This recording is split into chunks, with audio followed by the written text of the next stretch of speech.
time I met our second and final speaker was at Oban Wars Academy Club in 2001. She was a smoker then, she's a smoker now. She's spoken at forest events in London, Birmingham, Bournemouth, Brighton, Dublin, and even Brussels. She founded the Academy of Ideas and the annual Battle of Ideas Festival. She's been a regular panellist on Radio 4's Moral Maze for many years, and she appears regularly on Sky News, Politics Live, Any Questions, and many other flagship political programmes. She recently took on her biggest ever challenge and emerged as a member of the European Parliament for the North West of England, representing the Brexit Party. Ladies and gentlemen, please put your politics aside and welcome to the stage the indefatigable, I can't even say it, Claire Fox. So you all know I've recently been elected as an MEP. No, that's not, we don't want any of that. Right, so I've only been on one very short visit to Brussels so far, and I was absolutely shocked, I tell you. Because I discovered a really startling, murky, dirty secret right at the heart of the European Parliament that I just couldn't believe. A really unpleasant sort of stench reeking into the atmosphere. What was it? There's smoking rooms on every floor. I just couldn't get over that there I was at the European Parliament and then they've got indoor smoking. I thought, how sensible, how civilised, how humane. Well done, European Parliament, to understand the importance of facilities for people at work, for MEPs and for endless staff and for comfort when you've got so much to do. Don't worry, I haven't gone native. And I do understand the hypocrisy when the EU Commission has led the way in outlawing smoking in bars, restaurants and cafes across Europe. But it was a salutary reminder that not every illiberal interpretation of such diktats in this country is the EU's fault. It's our own politicians here in the UK that are accountable to us, whether we're Remainers or Leavers, who have been overly zealous in enforcing the most illiberal and inhumane rules on smoking in this country. You can't blame the EU for everything. They have banned at great human cost smoking in prisons, smoking in psychiatric hospitals. Absolutely disgusting and disgraceful way to treat people. They give no leeway and exhibit total intransigence in terms of smoking anywhere indoors. And even those great facilities of the indoor smoking booths in European Parliament are not afforded to any establishment in this country. And increasingly, as you know, we're not even permitted to smoke in many parts of the outside world as well. So we have to own this, not Brussels, but we and Westminster, and it's our job to do something about it. Of course, the smoking ban always was undemocratic. Prior to passing the legislation, the Office for National Statistics found that 68% opposed a total ban, and Labour, in its general election manifesto in 2005, promised to ban smoking only in places serving food. Well, we all know what manifestos mean, don't we?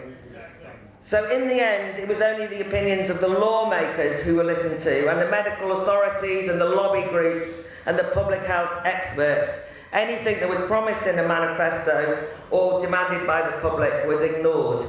And I think it was a sign of things to come.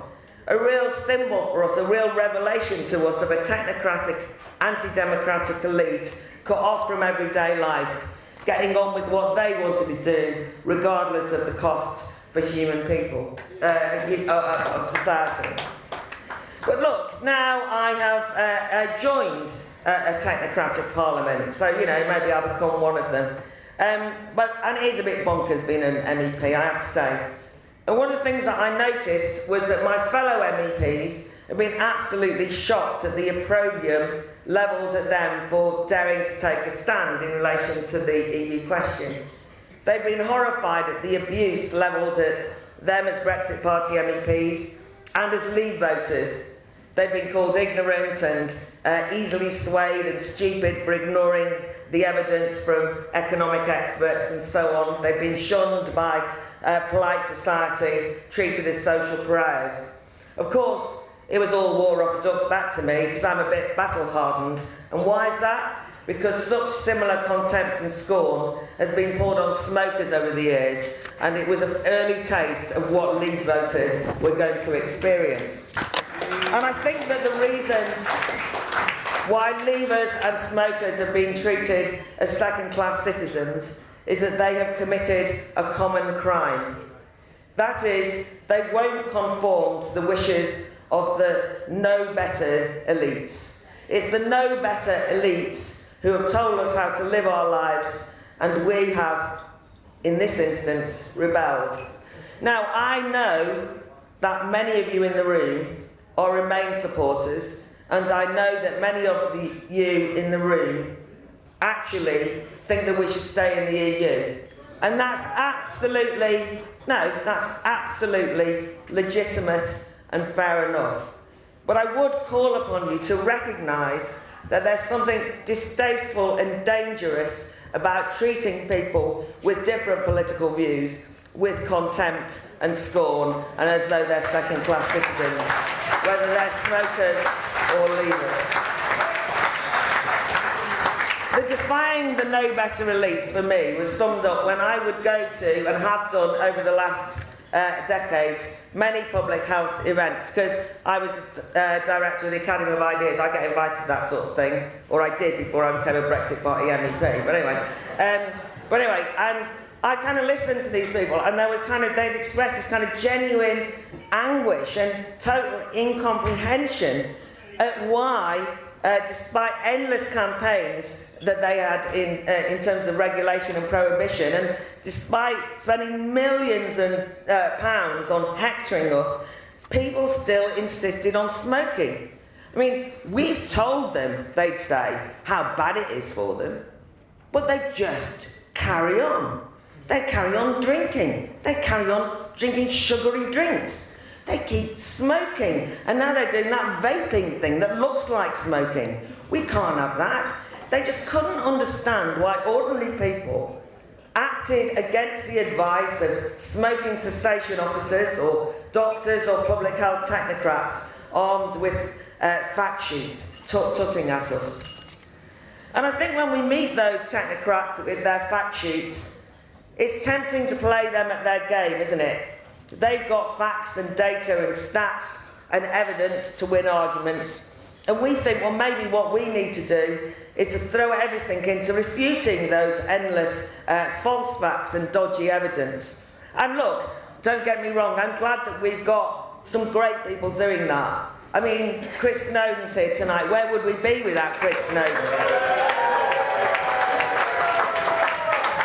We have, at the Academy of Ideas, we have our own Rob Lyons. And obviously then there's Forrest itself, who shows up what nonsense lies behind the so-called evidence of, for example, plain packaging or the demonisation of vaping, one of the greatest ways that people should be able to use to stop smoking and so on.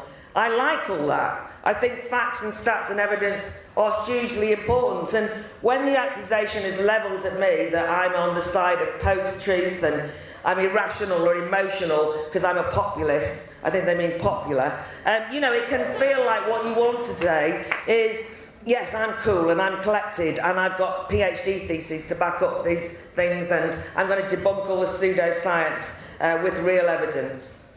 But actually, that's not how we're going to win the arguments, or certainly not alone. Because what this is really all about is about principles. It's about winning arguments, winning people over to our side, explaining to people that what this is about freedom. It's about personal autonomy. It's about self-determination. It's about individual sovereignty. Whether you're a smoker or a non-smoker, for that matter, whether you're Remain or Leave, these things are about how we view a free society. Yeah. I want the right to indulge in bad habits, in a chosen lifestyle, that I chose as a grown-up. Free from state interference, free from the clunking weight of legislation, free from the tut-tutting of draconian technocrats. And I think more and more people in this country are reacting about being done to by technocrats. For decades they've been treated as hapless victims, condescended to, treated as though they are children who don't understand, and we must talk to them like this. People are saying, no, we're grown up, we'll decide how we live. And I think we can see a rebellion erupting everywhere, and I rejoice in it. There is certainly plenty to rebel about, rebel against, and we do live in divisive times where too often we turn against each other.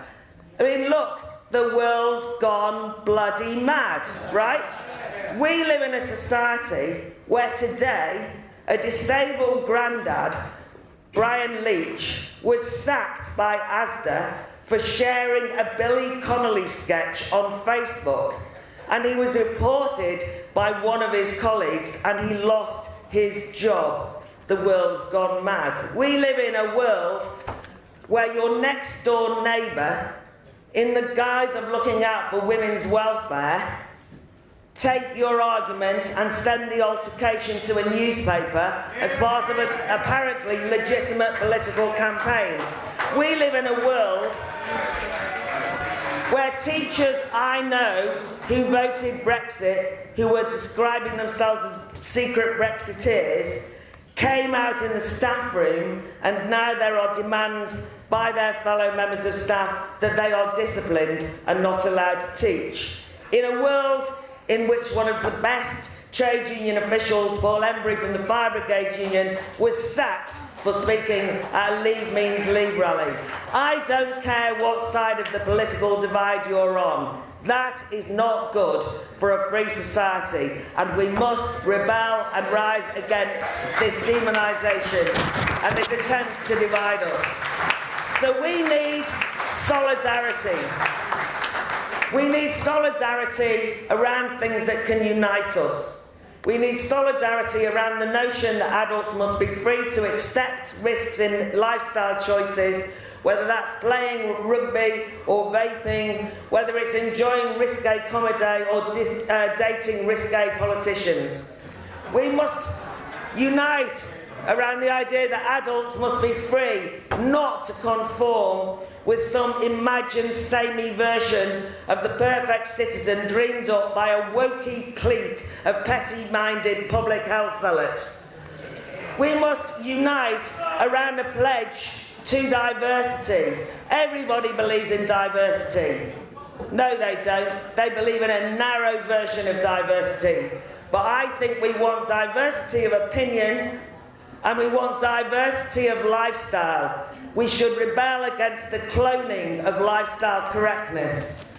So, of course, to finish, because I am the Academy of Ideas more than anything else, I have to quote J.S. Mill. J.S. Mill advocated society premised around experiments in living. And that's what I want. And that's what Forrest has always encouraged, experiments in living. J.S. Mill was a critic of custom and orthodoxy, which he saw as the enemy of human liberty and leading to mental stagnation. His whole argument was that experiments in living means that we need the freedom to choose. And to quote him, he said, "The human faculties of perception, judgment, discriminative feeling, mental activity, and even more preference are exercised only in making a choice. We need the freedom to choose to live our lives as we choose." Mill wanted to unleash in his society then the spontaneous, the creative, the unpredictable, and the unconventional forms of individuality that would mean that society transformed and was transforming. And that's what he aspired to, and that's the kind of spirit I think that we all need to aspire to today. A bit of rebellion, spontaneous, creative, unpredictable, exciting, future-orientated, not risk-averse but risk-embracing kind of society. I think we want to see a real rebellion against conformity and the tired, dull, technocratic life embodied by the nanny state. So let's celebrate real diversity. It's the 40th anniversary of Forest, as we've heard. I've heard that 40 is the new 20.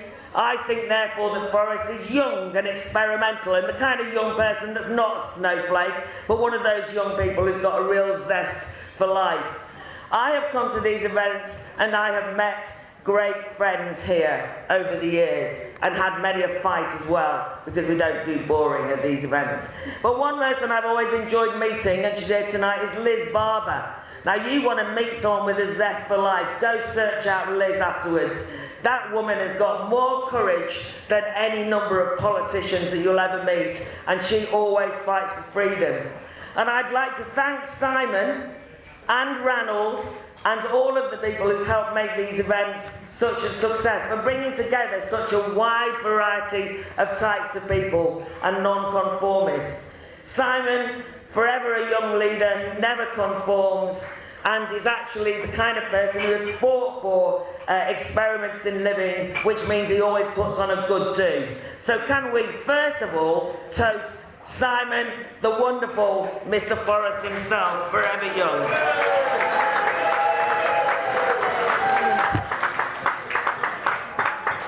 And our final toast then should be that we should take a risk. And as Jean-Paul Sartre, the great existential philosopher, said, let's live freedom. And for now, let's toast to it. Living freedom. Thank you very much, everyone.